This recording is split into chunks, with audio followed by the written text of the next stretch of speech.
The planet Pyro G6 was a masterpiece of optical deception.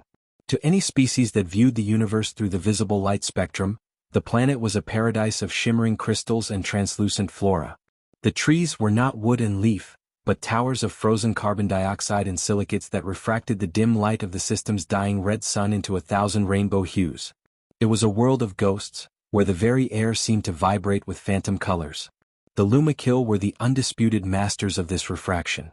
Their skin was a biological marvel, a mesh of liquid crystal scales that could manipulate the path of photons. They didn't just hide, they became the background.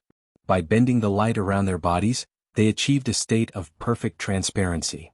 For thousands of years, they had defended Pyro G6 by simply not being there. Invaders would land, find an empty, beautiful forest, and then die as invisible blades found their throats. The Luma-Khil called themselves the children of the shimmer, and they believed that as long as they were unseen, they were invincible. But light is only a small fraction of the truth.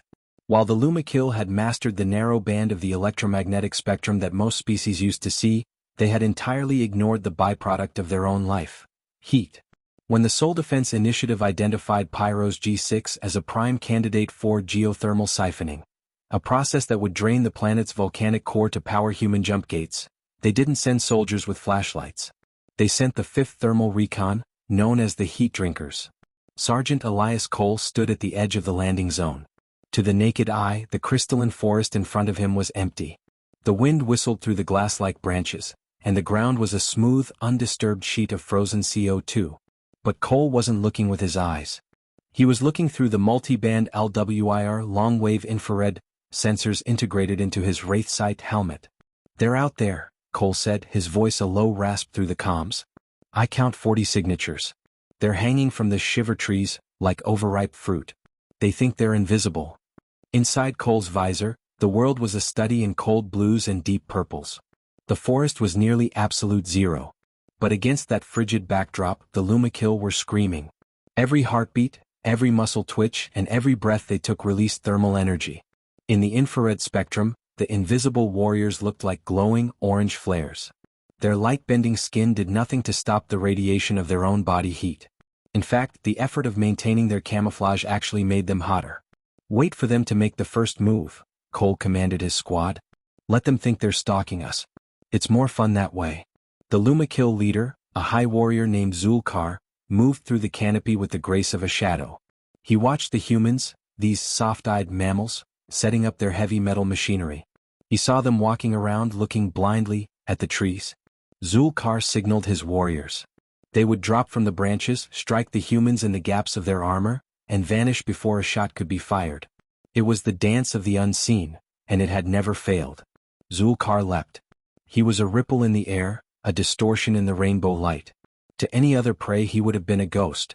But to Cole, Zulkar was a 98.6-degree target moving at 30 feet per second through a 0-degree environment. "Engage," Cole said. Cole didn't swing his rifle. He didn't search. He simply pivoted his waist and fired his thermal lance. A beam of superheated plasma erupted from the weapon, cutting through the air and slamming into Zulkar's chest before the alien could even clear the branches. The phantom didn't vanish, he exploded into a burst of steam and blue blood. The impact was so precise it looked like Cole had been aiming at a target painted with neon lights. The forest erupted. The Luma-Khil, confused by the sudden death of their leader, charged from all sides. They moved with the frantic speed of predators who believed their invisibility was their shield. They zigzagged, they flipped over rocks, they used the refractive crystals to create hallucinations of light. The humans stood in a circle back to back. They didn't look panicked. They moved with a slow, mechanical precision. Every time a distortion moved toward them, a human weapon would bark, and another ghost would fall. The heat drinkers weren't just using cameras. They were using heat-sensing sensors that could track the thermal wake left in the air by a moving body. "Target at 2 o'clock elevated," a commando called out. A heavy slug from a railgun shattered a crystal branch, and an invisible alien tumbled to the ground, his refractive skin flickering and dying as his nervous system failed. As the camouflage faded, the Luma-Khil was revealed, a beautiful, slender creature with iridescent scales. But to the humans the beauty was irrelevant.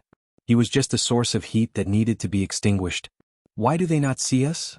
A Luma-Khil warrior cried out in their melodic, chirping tongue as he watched his brother get cut down by a blast of fire.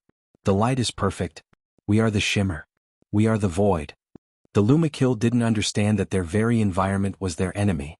On a warmer world, their heat might have blended in with the rocks or the sun-baked soil. But on Pyro's G6, the extreme cold made their heat signature a beacon. They were trying to hide a fire in a dark room. This is the thermal phantom. Humans are the only species in the galaxy that has weaponized the entire electromagnetic spectrum. We don't care about what your eyes see, we care about what your biology emits. We have spent centuries hunting in the dark, using technology to see the invisible vibrations of the universe. To us there is no such thing as a ghost, only a target that hasn't been cooled down yet. The battle lasted only 12 minutes. The children of the shimmer were decimated. Their ancient tactics, which had worked against every other sight-reliant species, were useless against a predator that saw heat as clearly as light. The forest floor was littered with the bodies of the invisible elite, their refractive skin now dull and cold. Cole walked over to a dying Luma-Khil warrior. The alien was trying to engage his cloak, his skin flickering weakly, trying to bend the light around a massive chest wound. The alien looked at Cole with a single multifaceted eye, filled with a terrifying realization. You see, the soul, the alien rasped. Cole looked down at the thermal display on his HUD. He saw the alien's heart slowing. He saw the orange glow of his blood fading into the deep blue of the frozen ground. He saw the life literally leaving the body in the form of dissipating heat. No, Cole said, his voice cold. I just see the energy. And you're out of it. The Soul Defense Initiative moved in. Within weeks, the shimmering crystal forest of Pyro's G6 was dominated by massive, black iron geothermal siphons. The unseen protectors were gone, and the planet's core was being drained to fuel the expansion of the human empire.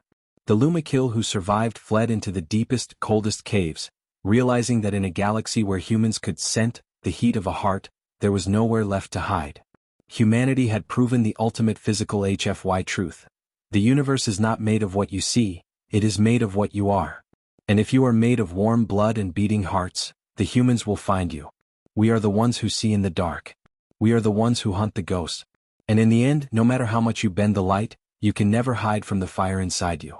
This has been Apex Sci-Fi. Keep your sensors calibrated. If you enjoyed this thermal conquest of the invisible world, hit that like button. Comment below. If you could have one supervision, would it be X-ray, thermal, or something else? Subscribe for the next conquest of Saga 9, the kinetic meteor. The shimmer is gone. The forest is cold.